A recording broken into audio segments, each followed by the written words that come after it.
Ambang batas pilkada diubah, siapa jadi gerah, itulah tema Satu Meja The Forum malam ini. Telah hadir di studio Titi Anggraini, praktisi pemilu. Malam, Mas Titi, Mbak Titi. Kemudian ada Ketua DPP Partai Gerindra, Hendarsam Marantoko. Malam, Mas Hendarsam. Said Iqbal Assegaf, Presiden Partai Buruh. Malam, Bang Said. Ada Marwarar Sihaan, Hakim MK 2003-2008. Dan Bivitri Susanti, pakar hukum tata negara. Kami juga telah mengundang dari perwakilan dari PDI Perjuangan dan Badan Legislatif DPR, tapi sampai sekarang belum ada yang bisa hadir. Oke, saya mulai dari Pak Said dulu. Ini putusan Mahkamah Konstitusi karena gugatan uji materi dari Partai Buruh. Iya, betul. Bersama dengan Partai Gelora. Partai Gelora ikut? Ya tadinya nggak mau, kita ajak aja. Oh, diajak ceritanya? Iya. Oke, yang ngajuin siapa? Anies Mata dan Mahfud Siddiq? Ya, otomatis Ketua Umum dan Sekretaris Umum Partai Gelora. Oke, itu nggak janggal ya? Tiba-tiba Partai Gelora yang berada dalam Kimplas ikut dalam mengajukan uji materi sebetulnya? Ini kan sekitar bulan Mei ya, 20 Mei. Kita mengajukan gugatan ini karena kegelisahan Partai Buruh. Sebenarnya Partai Buruh awalnya, cuma kan kalau sendiri partai non-parlemen juga mempunyai kepentingan yang sama kan, bahwa bagi kami demokrasi itu dibajak oleh partai-partai politik yang merasa punya kursi dengan berdalih ada ambang batas yang tinggi. Terus buat apa kalau begitu partai politik ikut kontestasi tapi nggak bisa mengajukan orang yang dipilih dari kader partainya, atau ada orang baik yang kita menginginkan, atau setidak-tidaknya dari survei kalau kita masih percaya dia adalah mempunyai nilai yang tinggi dari masyarakat di daerah itu untuk maju. Ini kan dibajak. Nah, yang kedua, kita berpikir loh, si calon-calon pilkada perseorangan aja syaratnya boleh kok ngumpulin KTP, nggak ikut pemilu.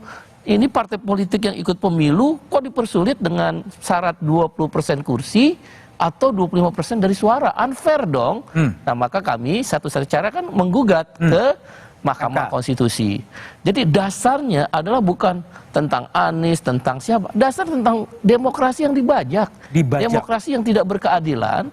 Demokrasi yang tidak berpihak kepada sekelompok mayoritas. Kalau kita lihat ada survei, terus nggak dapat tempat hanya gara-gara partai politik kekuasaan uang, itu pasti uang, koalisi-koalisi itu uang, nggak mungkin nggak uang. Oke, baik. Oleh karena itu kekuatan uang itu harus dilawan. Nah, kita berterima kasih, mengapresiasi Hakim Mahkamah Konstitusi itu masih punya hati nurani. Masih punya hati nurani. Masih punya hati nurani. Baik, sebentar. Saya ke Mas Hendarsam dulu. Ini posisi Partai Gelora, ya kan, itu berada di barisan Koalisi Indonesia Maju. Ya. Tapi ikut juga mengajukan uji materi. Itu duduk soalnya gimana sebenarnya? Nah, kan harus dilihat dari sisi waktunya juga. Pada saat itu diajukan itu kan di bulan Mei, ya, di bulan Mei. Artinya pada saat itu memang kami sangat menghargai ya positioning teman-teman dari Partai Gelora dan juga Partai Buruh untuk mengajukan hal tersebut. Apa yang diajukan oleh Partai Gelora dan Partai Buruh ini merupakan murni dari kepentingan dan nilai-nilai yang ingin ditanamkan oleh teman-teman di sana. Untuk hal itu kami sepakat.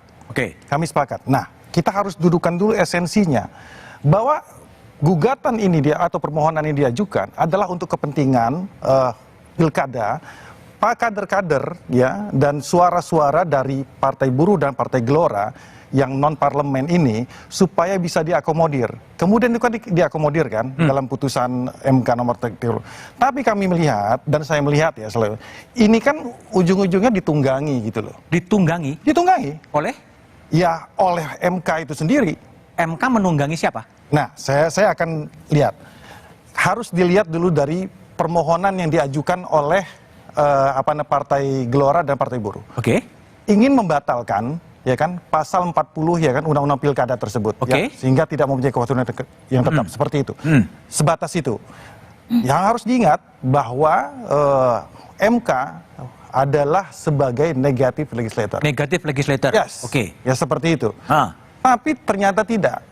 MK melakukan suatu hal yang sifatnya ultra petita. Ya, melampaui apa yang diminta oleh dari Partai Buruh dan Partai Gelora. Ya kan? Nyenggol ke masalah partai-partai yang ada di parlemen. Ya. Dua ambang batas 20% dan 25% di grade sampai dengan 7%, nyenggolnya ke situ. Ini saya pakai bahasa yang gampang-gampang aja. Nah, ini yang menjadi tanda tanya kita. Itu yang kedua. Yang ketiga, ini yang dilakukan pada saat-saat menjelang injury time. Injury time. Injury time menjelang pendaftaran dan lain sebagainya, kan seperti itu. Ini yang sebenarnya kita lihat, pertanyaan yang harusnya sebenarnya ini kita pertanyakan kepada MK itu sendiri. Nah, jangan juga lupa, ya kan, dalam pertimbangannya MK itu sendiri sudah bilang, ini saya kutip ya, pertimbangan MK itu, ya kan, salah satunya itu supaya tidak terjadi calon tunggal, ya, supaya nggak ada calon tunggal dalam pemilu 2024 itu. Masalahnya, apa urusan MK untuk mencampuri proses demokrasi calon tunggal dan tidak calon tunggal?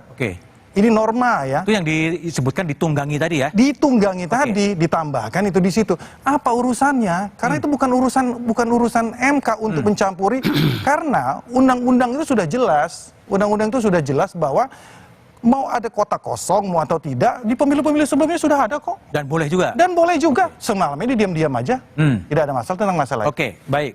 Bibip, MK menunggangi gugatan dari Said dan Gelora? Ya, kalau menunggangi kan berarti kita mesti bicara motif ya. Dan saya kira MK tidak punya motif di sini. Kalau dikatakan, maksudnya motif adalah misalnya ketika ada hakim MK yang mau bertarung dalam pilkada, kan nggak mungkin juga. Kalau menunggangi kan artinya ada motif kan, Mas. Nah, kalau pertanyaannya apa urusannya MK? Jangan lupa MK itu tugas konstitusionalnya menurut Undang-Undang Dasar 1945 memang meluruskan apa yang seharusnya diatur dalam undang-undang agar sesuai dengan konstitusi. Konstitusi kita mengandung gagasan demokrasi, mengandung gagasan negara hukum. Nah, jadi jelas menurut saya itu urusan MK untuk membuat demokrasi kita sehat, untuk membuat nyatanya memang kota-kota kosong itu kan kita juga nggak bisa melihatnya hanya sebagai prosedur tiba-tiba terjadi di ruang hampa. Kita paham betul walaupun belum pernah ada perkara pidananya bahwa yang namanya kota-kota kosong itu juga kecenderungannya adalah disepakati oleh partai-partai besar karena dibuatkan ambang batas pencalonan yang demikian mengikat, menyusahkan orang untuk masuk barrier to entry, menyusahkan orang untuk ikut masuk dalam kompetisi. Nah, ini yang mau dibongkar dan buat saya kepentingannya kepentingan konstitusional. Memang kan MK itu the guardian of the constitution. Bukan sekedar sekedar memperbaiki norma-norma begitu ya, tapi dasarnya itu harus jelas dan buat saya kepentingannya juga sangat bisa dijustifikasi. Oke, baik. Mbak Titi Anggraini, MK kemarin memutuskan, posisinya begitu, hari ini balik kemudian bersidang, rapat dan kemudian seakan-akan tidak mengindahkan putusan MK itu. Apa yang Anda baca dari itu? Bukan seakan-akan ya Mas Budiman, tapi sangat terang-benderang tidak mengindahkan putusan Mahkamah Konstitusi. Jadi sebagai ilustrasi ada kepentingan partisan yang sangat kuat dan dominan. Putusan pada tanggal 20 Agustus bukan hanya soal usia dan threshold atau ambang batas perolehan suara untuk mencalonkan, tapi juga ada putusan pilkada lain yang berdampak pada undang-undang pilkada, yaitu dicabutnya larangan kampanye di perguruan tinggi. Mengapa tidak ada pembicaraan soal itu di dalam rapat balik yang kita saksikan? Karena memang orientasinya jelas, ada kepentingan yang terganggu dan itu kepentingan mayoritas dari partai-partai yang ada di parlemen, sehingga putusan yang mestinya kalau memang serius untuk mengakomodir putusan Mahkamah Konstitusi kan diambil semua. Tapi kemudian dua putusan ini pun itu tidak diakomodir. Jelas di putusan 70 bahwa syarat usia muaranya harus dipenuhi pada saat penetapan pasangan calon. Kenapa bisa jadi pelantikan? Yang kedua soal ambang batas perolehan suara partai politik atau gabungan partai politik. Tidak dibedakan parlemen atau non-parlemen. Untuk mendaftarkan calon, itu kemudian dipreteli, diamputasi hanya untuk partai politik yang tidak punya kursi di DPRD. Sekarang kita pakai logika saja. Ketika dilakukan pengelompokan persyaratan pencalonan bagi partai yang punya kursi di DPRD, dalam logika balik masih menggunakan persyaratan lama. 20% kursi atau 25% suara sah. Sementara bagi partai yang tidak punya kursi di DPRD, persyaratannya adalah 25%. Persyaratannya adalah persentase seperti calon perseorangan, 6,5 sampai 10%. Pertanyaan ini Bang Iqbal, mana ada partai yang tidak punya kursi di parlemen bisa mengumpulkan 10%?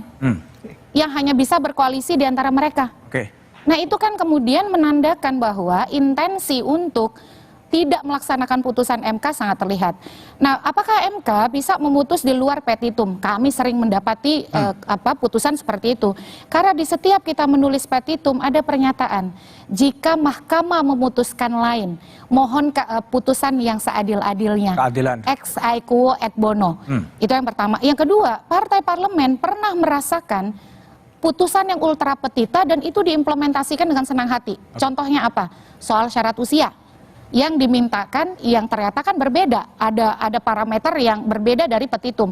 Yang kedua soal verifikasi partai politik. Partai Garuda mintanya apa, putusan MK apa? Kata MK, partai politik yang punya kursi di DPR tidak perlu diverifikasi faktual. Padahal yang minta Partai Garuda waktu permohonan mereka tidak perlu diverifikasi. Tapi MK justru memberikan insentif bagi partai yang punya kursi di parlemen. Jadi jangan tebang pilih lah. Kalau ingin berkonstitusi, konsisten saja. Oke, baik. Pak Maru, jadi ini gimana sebetulnya? MK sudah mengeluarkan putusan, balik ngambil putusan yang lain lagi. Itu dalam pengalaman Pak Maru yang pernah menjadi hakim, ini pertama kali terjadi atau udah sering sih sebetulnya? Tapi jawabannya setelah jeda berikut ini saja.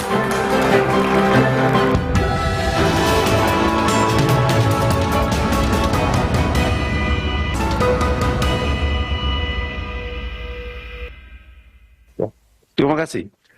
Setuju ya, merujuk kepada Mahkamah Agung ya. Lanjut.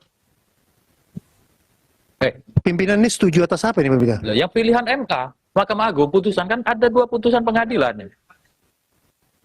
Fraksi PD sudah kita kasih kesempatan ngomong. Fraksi yang lain kan juga punya kesempatan untuk ngomong, punya hak yang sama. Oke, terus yang diputuskan apa? Merujuk kepada putusan Mahkamah Agung. Mayoritas. Sudah dihitung per fraksi pimpinan. Siapa yang setuju, siapa yang tidak setuju? Sudah kelihatan dari tadi itu. Itulah perdebatan di rapat balik tadi antara pimpinan dan Putra Nababan. Pak Maru, ini tadi kalau lihat argumen tadi ya, yang dirujuk tuh putusan Mahkamah Agung, putusan Mahkamah Konstitusi gitu loh. Yang menguji materi MK, yang dirujuk MA. Ya, jadi sebelum ke sana ini saya kira saya komentari dulu bahwa MK itu menunggangi para gimana menunggangi lah? Agaknya sepertinya tak lumrah di seluruh dunia MK menunggangi siapa-siapa. Tapi seluruh dunia mengakui bahwa MK itu adalah dibentuk untuk mengawal konstitusi. Konstitusi itu menjadi sumber daripada keabsahan seluruh kebijakan maupun peraturan legislasi. Sehingga kalau misalnya ada suatu peraturan perundang-undangan atau undang-undang yang bertentangan, itu tentu menjadi tugas dia untuk mengawasi itu dengan meluruskan sesuai dengan ukuran konstitusi. Karena ketika kita reformasi mulai tahun 98, 99 mulai, MK dibentuk, tekad kita waktu itu adalah bagaimana supaya membentuk negara ini dengan sistem check and balance.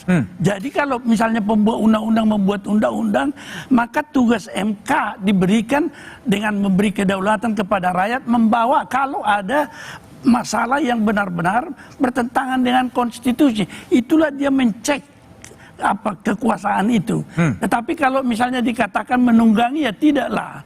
Oleh karena itu kalau misalnya seperti tadi ada yang tidak mematuhi, saya kira di banyak negara itu terjadi juga. Tetapi ada suatu hukuman terakhir daripada itu adalah bagaimana rakyat menentukan. Tadi kalau dikatakan bahwa balik mau merujuk kepada putusan MA, tetapi MK sebenarnya hanya merujuk kepada undang-undang itu yang tidak bisa ditafsir lain daripada bunyi bahasanya yang sudah jelas. Jadi dia mengatakan jangan seperti MA itu menafsir-nafsir lagi. Padahal kalau itu dituruti putusan Mahkamah Agung, itu bukan lagi mengenai calon, tetapi pasangan terpilih. Karena yang dilantik itu bukan calon lagi, Pak. Kalau calon itu banyak. Kalau sudah dilantik tinggal satu pasangan calon. Jadi itu paradigmanya sudah berbeda itu. Oleh karena itu kalau itu terjadi seperti yang dikatakan di balik, ya harus diingatkanlah, diluruskan bahwa memang kita memiliki kepentingan-kepentingan tetapi dikawal oleh konstitusi. Kalau itu keliru, luruskan. Dan itu bukan hanya tugas MK sebenarnya, tetapi semua instansi harus diingatkan. Tetapi kalau gejala kekuasaan, di Thailand tahun berapa itu, dia tidak setuju dengan MK, dibubarkan aja MK itu. Tapi kalau lihat tadi ya, Pak Palguna, ya, MK tadi kan juga mengatakan bahwa ada pembangkangan sebenarnya dari balik ketika dia menyimpangi putusan Mahkamah Konstitusi. Ya barangkali saya memperlunak itu ada. Oh, diperlunak. Intinya ada apa? Menyimpangi boleh jadi, tapi kalau membangkang itu agak terlalu keras barangkali. Terlalu keras. Bung Hindarsam, gimana itu? Nah, ini harus diluruskan. Satu, justru balik itu mengakomodir sebenarnya. Mengakomodir putusan MK itu sendiri. Tapi harus juga dibedakan bahwa ada prinsip-prinsip ketatanegaraan yang memang harus marwah daripada DPR itu harus diterapkan sebagai positif legislator. Itu dulu ya. Bahwa balik menyatakan DPR, kami ini adalah pembentuk undang-undangnya loh. Ya kan? Jadi Anda itu sudah ultra petita, Anda itu sudah melampaui kewenangan Anda gitu loh. Kami ingin ini jangan sampai terjadi pembegalan dan lain sebagainya. Itu yang pertama, ya. Yang kedua, saya pengen kasih fakta yang mungkin tidak ada yang tahu, masyarakat yang tahu, bahwa putusan MK nomor 60 itu ada dissenting opinion-nya. Ada dissenting opinion. Ada di opinion, dari Guntur Hamzah. Iya, dari Guntur Hamzah. Yang menyatakan bahwa, ya kan, tidak boleh ada suatu putusan pengadilan mendekati menjelang perhelatan pemilu ini. Kalau sama waktu Wapres dulu, soal pencalonan umum beda. Konteksnya ini sudah masuk ke tahapan. Ini konteksnya sudah masuk ke tahapan. Nanti jadi beda tahapan, beda treatment. Beda dong. Karena kalau itu yang kayak saya sebut tadi motif. Motifnya tadi itu apa? Itu yang dikatakan oleh Pak Guntur Hamzah itu. Baik. Satu orang ya? Satu orang Guntur Hamzah? Iya, tetap aja. Bibip, ini ahli hukum tata negara. Saya kalau baca teks konstitusi itu, putusan MK itu final dan mengikat. Betul. Nah, kalau sekarang ini apa nih? Final tapi bisa diedit gitu. Ya itulah. Jadi sebenarnya istilah pembangkangan konstitusi ini, Pak Maru, saya juga pakai istilah itu karena itu ada dalam putusan MK tahun 2018. Itu dipakai dalam putusan pembangkangan konstitusi. Jadi buat saya Pak Palguna juga tidak terlalu keras, kayak saya juga pakai istilah itu. Nah, jadi kenapa pembangkangan konstitusi? Karena persis yang Mas Budiman bilang, harusnya putusan MK itu begitu dia dibacakan dan tidak ada ketentuan lain dalam putusan itu sendiri, maka dia langsung berlaku. Tidak boleh ditafsirkan secara berbeda, apalagi diputar balikan. Nah, ini yang harus jelas bagi semuanya. Dan tadi yang saya agak saya orangnya nggak bisa muka datar gitu ya. Tadi pas mendengar perdebatan dalam tanda kutip yang dipaparkan tadi, seakan-akan ada pilihan. Kita mau milih putusan MA atau putusan MK nih. Nggak boleh begitu. Karena kan memang beda wilayahnya. Putusan MA itu sebenarnya sedang membicarakan atau menguji peraturan KPU. Di bawah undang-undang dia. Sementara putusan Mahkamah Konstitusi itu dia menguji undang-undang terhadap undang-undang dasar. Memang bukan berarti MK dan MA bertingkat ya, mana yang lebih tinggi tidak ada. Tapi karena objeknya adalah undang-undang, tidak ada pilihan bagi DPR untuk tidak mengikuti putusan Mahkamah Konstitusi. Jadi nggak bisa bas-bis-bus pisang rebus saya pilih MA aja deh. Itulah yang namanya inkonstitusional sebenarnya. Jadi perdebatan tadi itu ya sangat bisa kita soroti bahwa ternyata anggota DPR tidak paham apa itu dan bagaimana menjalankan konstitusi sebagai legislator. Kalau Mbak Titi gimana? Jadi ini ya bedanya putusan 60 ini kan soal syarat pencalonan dan putusan 90. Putusan 90 itu putusan pluralitas. Bahkan yang dissenting opinion bukan hanya satu, ada tiga. Dan diputuskan 3 hari sebelum pendaftaran calon. Ini kita putusan kemarin tanggal 20, pendaftaran calon tanggal 27 sampai 29. Bahkan satu hakim Guntur Hamzah harus diluruskan. Secara substansi dia sepakat, tapi dia bicara soal misalnya Purcell Principle. 8 hakim lain itu sepakat semua bahwa apa yang ada di dalam amar putusan 60 itu harus dilaksanakan, harus kemudian tidak ada perbedaan begitu ya. Jadi dalam konteks ini saya kira apa yang dilakukan oleh Balik, misalnya tadi dengan mempertentangkan antara seolah-olah ada opsi putusan Mahkamah Agung dan putusan Mahkamah Konstitusi, ini justru memecah belah institusi peradilan kita. Seolah-olah memang bisa dipilih dan diperhadapkan. Dan dalam konteks persyaratan usia begitu ya, kalau dulu kita bersukacita dengan putusan 90 misalnya, kenapa kita tidak bersukacita juga dengan putusan 70 dan 60? Pertama, putusan 60 itu memberikan spektrum keuntungan bagi semua partai politik. Jangan lupa ini pilkada serentak, 37 pilgub, 508 pilkada kabupaten kota. Masing-masing partai politik di wilayah-wilayah itu bisa mengambil manfaat. Dan juga untuk putusan 70, justru dia menegaskan konstitusionalitas norma dengan tetap menghormati Mahkamah Agung, dengan menempatkan norma itu dalam konteks norma undang-undang terhadap undang-undang dasar. Jadi bagi kami ketika menonton sidang Balik hari ini, terutama saya mengajar hukum. Hukumnya bukan hukum biasa, hukum pemilu. Hukum pemilu. Saya kehilangan motivasi untuk mengajarkan prinsip dan asas pemilu bebas adil bagi mahasiswa. Beda lah ngajar di kampus dengan di Balik kan lain. Ya dalam artian begini. Law in action totally different. Oh, itulah tugas dari legislator untuk mendekatkan itu. Apa yang dipertontonkan oleh Balik membuat publik kita menjadi tidak percaya soal moralitas hukum, soal bagaimana hukum harus ditegakkan dalam bingkai rule of law, norma prosedur harus diberlakukan setara. Karena apa? Karena logika hukum legislator kita ternyata tidak menjangkau logika hukum yang dipahami oleh konstitusi, oleh publik, dan juga oleh para negarawan yang ada di Mahkamah Konstitusi. Jadi kalau saya bilang sih ini bukan lagi pembangkangan konstitusi, tapi ini pembegalan konstitusi. Pembegalan konstitusi, wah, luar biasa ini. Oke, Bung Said, jadi setelah Balik kemudian tadi ya, kalau bahasa jurnalistik mungkin mengedit putusan Mahkamah Konstitusi sesuai dengan tafsir dia. Ini bagi Anda ini sesuatu yang menguntungkan, merugikan, atau disclaimer putusan Balik tadi akan disahkan besok di paripurna, tapi jawabannya setelah jeda berikut ini aja.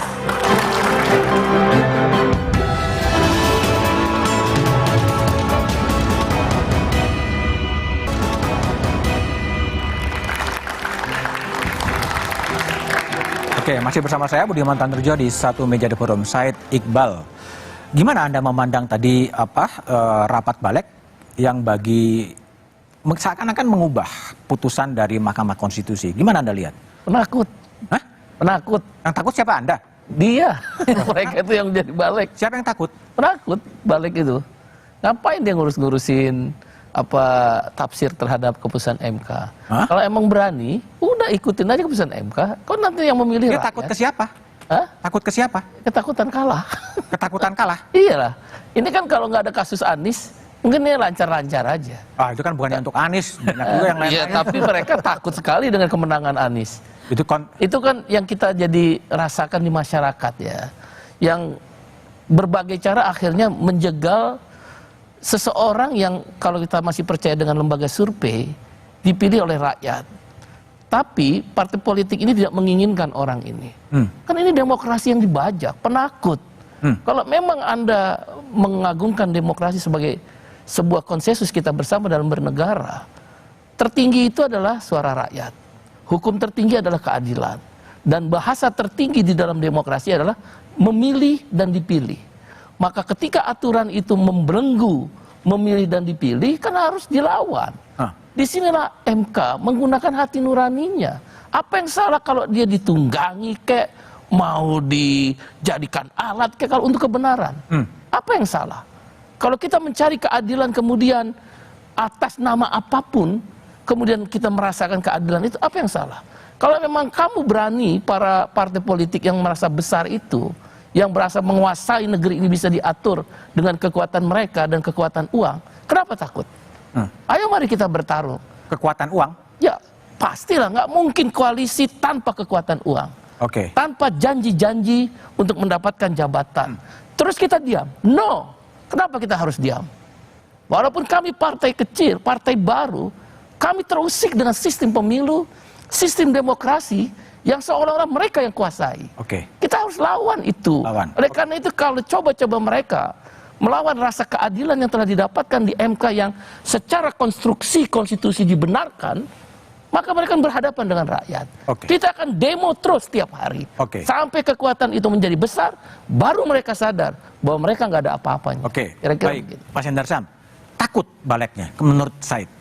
Sebenarnya kan Bang Said Iqbal ini apa yang dimintakan oleh beliau ya, oleh Partai Buruh kan sudah dikabulkan. Oke, tapi pertanyaan saya, betulkah Balek takut? Nah itu saya bukan orang balik, saya nggak ngerti juga, ya. Saya nggak bisa jawab ya kan, kalau masalah itu. Gerindra sendiri gimana melihat putusan dari MK itu? Kita sangat apresiatif sebenarnya. Yang mana? Yang terkait dengan masalah permintaan dan permohonan daripada Partai Buruh dan Gelora. Apresiasi terhadap permintaannya, dan putusannya juga artinya digayung bersambut, artinya kan apa yang diminta sudah dikabulkan. Ini nggak ada masalah tentang masalah itu kan, dan itu kan diakomodir oleh Balek kan. Diakomodir oleh Balek? Itu tidak ada masalah. Yang jadi masalah. Bukan beda ya? Beda, tidak sama. Yang diakomodir mana, yang enggak mana? Ya itulah. Makanya kan, lihat lagi, kita baca lagi. Misalnya soal umur? Ya, bukan soal itu. Oh, lain. Petitumnya dulu dilihat. Petitumnya itu adalah membatalkan pasal 40, ya kan? Pasal Undang-Undang Pilkada itu. Sekarang pertanyaan saya, ya kan, putusannya dibatalkan atau tidak? Dibatalkan kan? Oke, terus? Ya kemudian kan balik mensinkronisasi hal tersebut kan gitu. Jadi udah tidak ada masalah. Cuman yang jadi masalah ini kan masalah bahwa ada hal-hal yang di luar itu ya. Kemudian ultra petitanya apa yang dimintakan oleh beliau ini ya kan itu ditambahkan gitu loh. Ya. Udah menggeser ke tentang masalah-masalah lain. Oh, itu nggak boleh? Ya itu ya seharusnya itu kan ranah kewenangan daripada DPR RI sebagai positif legislator. Tapi kan kalau rasa keadilan terusik kan MK boleh. Bang, keadilan itu kan relatif. Karena dia relatif, maka MK lah yang kita jadikan alat untuk mencari keadilan. Jangan nanti ketika memenangkan partai koalisi itu dianggap ini adil. Ketika seperti Mbak Titi bilang tidak menguntungkan koalisi, ini tidak adil. Maka kita harus percaya sama MK. Walaupun kita tidak suka dengan keputusan ketika tentang usia batas wapres, kan akhirnya kita menerima karena itu keputusan MK. Kenapa giran sekarang MK mengatakan ini kita tidak menerima? Itulah jiwa penakut, jiwa pengecut kayak begitu. Oke. Bagi kita partai kecil gimana? Dan yang harus saya luruskan juga adalah sebenarnya putusan MK itu tidak perlu ditindaklanjuti dengan perubahan undang-undang. Oke. Putusan 90 aja yang paling deket yang bisa jadi contoh karena semua orang tahu. Kan kita nggak pernah mengundang undang-undang pemilu setelah itu. Wakil presidennya sudah terpilih nih yang diuntungkan oleh pasal 90. Nggak pernah undang-undang pemilunya diubah. Jadi memang bahwa Balek tiba-tiba menjadi begitu responsif dalam 24 jam langsung keluar RUU-nya, itu aneh. Perbandingan saja RUU Perlindungan Pekerja Rumah Tangga udah 10 tahun. 17 tahun. Undang-undang masyarakat adat juga berbelas-belas tahun. Ini 24 jam langsung keluar. Omnibus Law. Ini ada beda pelawan. Titi mengatakan waktu 90, kemudian ya tidak ditindaklanjuti dengan revisi undang-undang pemilu. Sekarang tiba-tiba revisi, apakah tidak menguntungkan Kim atau gimana sebenarnya? Dissentingnya ada 4 lagi putusan. Dissentingnya 4 waktu itu. Kalau kita kan nggak ngelihat dissenting nggak dissenting, ya. Ini kan bukan masalah banyak-banyakan orang. Ini kan kita bicara masalah nilai-nilai dan norma-norma hukum itu sendiri. Kalau ngelihatnya kan saya coba dari sisi sebaliknya. Kenapa tiba-tiba permohonan di bulan Mei ya kan mendekati menjelang tahapan pemilu untuk pendaftaran, tahu-tahu muncul ini. Karena ada banyak kasus. Jadi di MK itu mendahulukan mana kasus-kasus di mana yang harus cepat. Itu yang oleh Pak Guntur Hamzah dimention dalam putusan. Jangan dong kalau perkara memutuskan suatu perkara ya kan mendekati ya kan perhelatan-perhelatan seperti ini itu akan menimbulkan kekacauan dan kegaduhan. Gitu loh. Oke, baik. Pak Maru, gimana ini soal momentum? Tiba-tiba menjelang pilkada. Saya ingin meluruskan sedikit dan mengingatkan Pak Endar, kalau menyinggung dissenting Pak Guntur, barangkali Pak Guntur itu lupa sebenarnya ketika kita masih aktif di MK itu, undang-undang pemerintahan daerah sudah diuji ketika di Aceh dibenarkan calon perseorangan yang implikasinya mengandung banyak terhadap yang lain, sehingga norma yang disebutkan pasal 40 itu pada waktu itu sudah diuji dan diberikan rumusan seperti yang ditetapkan sekarang, tetapi ketika itu juga tidak dijalankan oleh pembuat undang-undang. Sebenarnya begitu suatu putusan MK itu melakukan suatu perbaikan, apakah namanya itu melakukan pengujian dengan konstitusional bersyarat atau dan lain-lain, maka tugas pembuat undang-undang adalah mencoba merumuskan itu di dalam undang-undang kembali. Tetapi justru apa yang diundangkan dalam pasal 40 itu adalah undang-undang yang lama yang sama, dan itu yang seharusnya tidak boleh. Jadi kalau Guntur disinggung, disentingnya tidak boleh dekat dengan pemilu, justru itu sudah beberapa puluh tahun yang lalu itu diputus MK, tetapi pembuat undang-undang tidak menindaklanjuti. Oleh karena itu di dalam hal ini bukan satu hal yang baru, tetapi hal yang mengingatkan kepada putusan. Saya lupa nomornya, tapi disebutkan jelas dalam putusan MK. Ini bukan soal menguji yang baru, tetapi apa yang diuji oleh MK dulu tidak dilaksanakan pembuat undang-undang. Tugas MK itu adalah menguji norma. Meskipun undang-undang berubah, kalau norma itu yang sudah mengandung nilai-nilai norma di situ, dia diukur kepada konstitusi dianggap tidak sah, itu tentu harus dirubah. Saya kira inilah menjadi pedoman kita semua. Kalau misalnya kita semua tidak tunduk kepada konstitusi sebagai the supreme law of the land yang tertinggi, maka itu menjadi persoalan siapa yang memimpin negara ini. Siapa yang harusnya negara? Yang memimpin kita adalah konstitusi itu sendiri. Oke, Mbak Titi.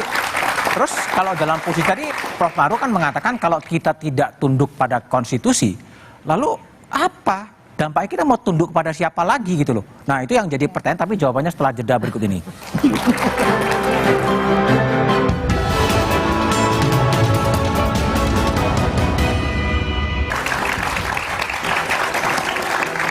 Masih bersama saya Budiman Tanterjo di Satu Meja The Forum. Titi Anggraini, jadi kalau Mahkamah Konstitusi yang disebut the guardian of ideology, hakimnya disebut negarawan yang menguasai konstitusi, putusannya dikangkangi. Apa yang terjadi? Yang paling buruk adalah terjadi pembangkangan publik atau kemudian perlawanan yang dilakukan oleh massa untuk menunjukkan ketidakpuasannya pada apa yang menjadi keputusan para elit. Kan seharusnya pasca pemilu kita melanjutkan rencana pembangunan, program pelayanan publik, dan merealisasikan berbagai perencanaan yang sudah dilakukan untuk mencapai sebesar-besarnya kesejahteraan rakyat. Tapi kan ketika masyarakat melihat betapa disparitas hukum begitu luar biasa, apa yang menjadi kehendak konstitusi, apa yang menjadi kehendak publik, pertama pasti akan ada gerakan yang tidak percaya pada konstitusionalitas dan legitimasi pilkada serentak 2024. Dan saat ini saja sudah muncul, kalau ini terus terbiarkan, ada gerakan-gerakan yang akan melakukan boikot terhadap pilkada serentak 2024. Dan itu buruk sekali. Buruk bagi pemerintahan Jokowi yang akan mengakhiri periode keduanya. Yang kedua juga buruk bagi kepemimpinan yang baru, yang mestinya pilkada serentak ini adalah agenda politik terbesar yang akan dikelola oleh Presiden Prabowo ketika selesai dilantik 20 Oktober. Yang paling mengkhawatirkan adalah ketika publik, masyarakat itu sudah mengabaikan hukum, sudah tidak peduli lagi pada proses ketatanegaraan kita, maka ketatanegaraan kita akan amburadul, akan kacau balau. Akan kacau balau. Bung Hendarsan, jadi kalau memenai tes konstitusi putusan MK final dan mengikat, dalam perspektif Anda seperti apa sih? Jadi saya gini aja, ini kan closing statement ya. Ya. Lebih. Bahwa, pertanyaan saya itu tadi. Ya, bahwa kita itu harus adil juga. Harus adil, oke. Harus adil dalam berpikir, ya kan. Walaupun positioning kita mungkin berbeda, tapi harus adil. Komparasi bahwa putusan MK 90 yang meloloskan Mas Gibran dengan putusan MK nomor 60 yang saat ini, kita kan harus melihatnya juga secara adil juga. Jangan ketika pada saat Mas Gibran kita protes-protes seolah-olah MK nggak benar ini segala macam, kan seperti itu. Nah ketika putusan nomor 60 ini ya kan, wah MK adalah guardian of constitution dan lain sebagainya. Ini kan menunjukkan bahwa ada emosi dan keberpihakan ya kan yang ada dalam situ. Udahlah, kita harus adil juga dalam berpikir. Itu satu. Kan kalau saya juga mau melihatnya dari sisi yang lain seperti tadi, saya cuma mention satu aja kok. Kenapa sih harus ada tendensi dalam pertimbangan hukumnya bahwa MK ini memberikan putusan ini supaya tidak terjadi perlawanan atau calon tunggal atau dengan lawan kota kosong seperti itu ya kan. Padahal itu juga belum tentu terjadi. Jadi hal tersebut untuk mengantisipasi hal tersebut yang sebenarnya itu bukan tugas MK. Dan dilakukan di last minute, di injury time. Kalau kita mau komparasi ya, kita komparasi. Udah masuk tahapan pemilu ini loh. Ya kan? Bahkan calon independen sudah lolos. Ya kan? Jadi kita harus juga adil gitu loh melihatnya. Ya memang 1, 2, 3, 4 saya sendiri di sini, keempat-empatnya emosi semua ini kan. Saya dikeroyok juga di sini kan. Tapi nggak apa-apa. Artinya apa? ini merupakan saya juga harus meluruskan bahwa diskusi ini nggak boleh juga satu arah. Masyarakat juga nggak boleh terprovokasi, ya. Dan juga yang ribut-ribut ini kan ya yang elit-elit aja sebenarnya. Elit-elit ya? Saya ini 2019 turun ke jalan loh. Iya kan? Saya tahu itu kalau mau dengan Bang Iqbal ini nih, kita kan dulu kan itu udah memang sampai ke bawah memang gejolak itu. Kalau ini enggak, ini cuma sampai di tataran diskusi akademik kita aja baik. Tapi jangan diprovokasi lah. Jangan diprovokasi. Itu aja. Baik. Jadi kami juga mengundang Balek, tapi nggak ada yang datang. Bung Said Iqbal. Jadi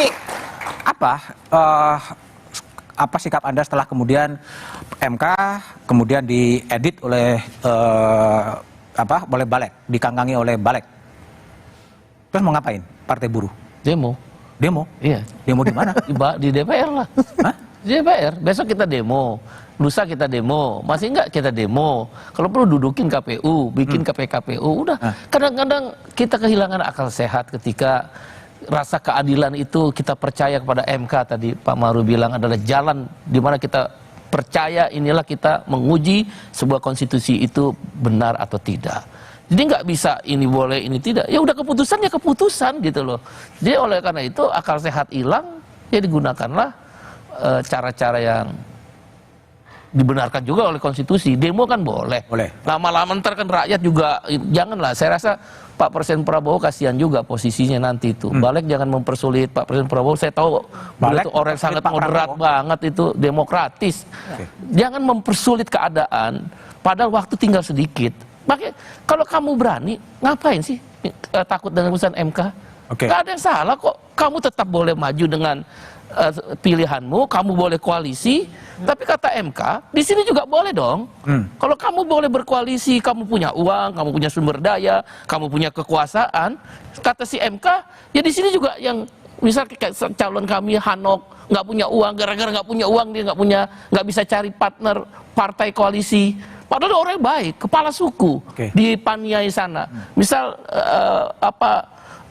yang di Membramo, mereka jadi sekarang bisa maju sendiri. Partai Buruh itu bisa memajukan. Nah, kalau memang itu ruangnya sama, memilih dan dipilih, kesetaraan, diberi kesempatan yang sama, kenapa mesti takut gitu? Kenapa kamu panik buat sebuah aturan yang sangat begitu cepat simsalabim, seolah-olah menggunakan semua kekuatan daya? Ada apa sih? Itu sebenarnya mereka cepat sadar lah, cepat bertobat lah, taubatan nasuha. Baik. Cepat tobat. Bibip, ini elit hanya di Twitter, Instagram, TikTok nggak akan turun ke bawah. Itu kan hanya darurat, terus kan cuma selesai di diskusi, selesai di media sosial. Elit itu kan persepsi kita dari diskusi yang terjadi. Tapi sebenarnya percayalah warga itu merasakan loh. Bahwa ini ada yang salah. Jadi kita itu dalam melihat hukum tata negara, melihat ilmu politik, melihat kekuasaan, ukurannya harus warga ini dapat apa, haknya dipenuhi atau tidak. Nah, jadi putusan MK ini kalau kita ukur dari apakah warga bisa dipenuhi dengan lebih baik hak-haknya, progresif. Gitu. Jadi apakah percakapan ini akan terjadi perlawanan yang lebih masif kalau besok paripurna DPR kemudian betul-betul ya udah MK ya. Iya bisa terjadi krisis konstitusional menurut saya. Krisis konstitusional. Ini krisis konstitusi loh, karena ini kita serba mentok ya. Saya sendiri nih ya sebagai orang hukum itu merasa kesulitan karena semua yang dibolak-balik yang digunakan untuk melegitimasi kekuasaan adalah produk hukum, persis seperti yang sekarang ini tengah dilakukan. Jadi gini, kita boleh tidak setuju dengan putusan MK, nggak kurang saya kritik Pak Maru berapa kali, tapi caranya bukan dengan DPR membalikannya kembali. Silakan kalau nggak setuju, kritik secara akademik dan ajukan lagi permohonan. Mau dikoreksi, MK akan mengoreksi sendiri, tapi tidak boleh dikoreksi oleh lembaga legislatif. Nah ini yang salah sekali, dan yang bikin muncul kemarahan sebenarnya adalah kita ini, ya boleh disebut elit boleh, tapi kan intinya kami ini yang nggak punya kekuasaan. Yang di DPR sana yang punya kekuasaan, yang punya palu. Nah kami itu dianggap seperti bodoh semua begitu loh. Kayak seenak-enaknya diputer-puter dan akal sehat kita diputar balikan. Misalnya pendaftaran calon, jelas-jelas pendaftaran calon. Kenapa ini jadi pelantikan? Itu kan logika dasar ya, nggak usah belajar hukum 4 tahun tuh udah tahu itu salah. Tapi kan yang malah dipilih, oh putusan MA aja deh, jangan putusan MK. Itu kan seperti menganggap kita semua warga ini bodoh-bodoh. Itu yang bikin sakit hati dan bikin banyak orang yang marah. Makanya muncul di Twitter, di segala macam media sosial, dan mungkin akan turun ke jalan. Oke, baik Pak Maru. Prediksi Bibit bisa mengarah kepada krisis konstitusi. Mungkin terjadi. Saya kira sudah menjelang-jelang sebenarnya krisis konstitusi, terutama kalau kita melihat bahwa setiap pejabat negara itu sebelum dia melakukan tugasnya bersumpah menjunjung tinggi Undang-Undang Dasar dengan seluruh-seluruhnya. Tetapi ketika terjadi misalnya apa yang dikatakan perbedaan perlakuan yang disebutkan oleh Pak Endar tadi, melihat nomor 90 dia dianggap berbeda dengan putusan nomor 60 sekarang, itu tentu berbeda kalau memang kasusnya berbeda, tetapi ukurannya harus sama, yaitu di konstitusi.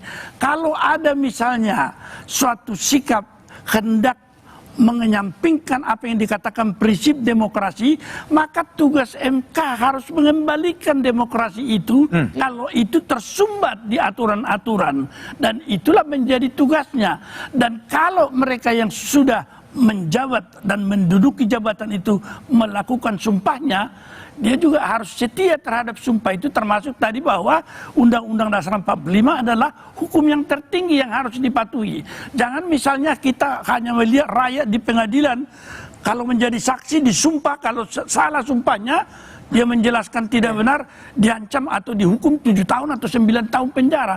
Tetapi pejabat negara tidak ada sanksinya, Pak. Oleh karena itu, itulah yang kita katakan akan muncul nanti krisis konstitusi. Siapa yang menghukum mereka yang melanggar sumpah jabatan, itu menjadi persoalan besar di dalam sistem kenegaraan kita.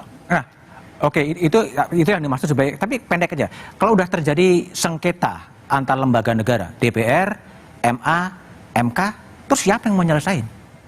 Seharusnya mekanismenya kalau kita kan di dalam Pancasila musyawarah mufakat, ya, dengan segala macam kita harus bisa, karena setiap pejabat negara harus melihat bahwa kewenangannya itu melihat kepada puncak lagi. Sumbernya di Pancasila itu musyawarah mufakat. Oke, itu yang harus dilakukan ya. Oke, Mbak Titi, Mas Hendarman, Bung Said, Pak Maru, dan Bivitri Susanti. Konstitusi mengatakan putusan MK itu final dan mengikat. Final artinya tidak ada lagi upaya hukum lain yang bisa mengubahnya. Satcipto Harjo pernah mengatakan bahwa putusan 9 hakim konstitusi ibarat idu geni atau ludah api. Kita bisa saja tidak suka dengan putusan MK, tapi konstitusi memerintahkan kita harus taat dan menghormatinya. Jika konstitusi dikangkangi, bayangan runtuhnya negara hukum sudah di depan mata. Demikian Satu Meja The Forum malam ini. Sampai jumpa pekan depan. Selamat malam dan terima kasih.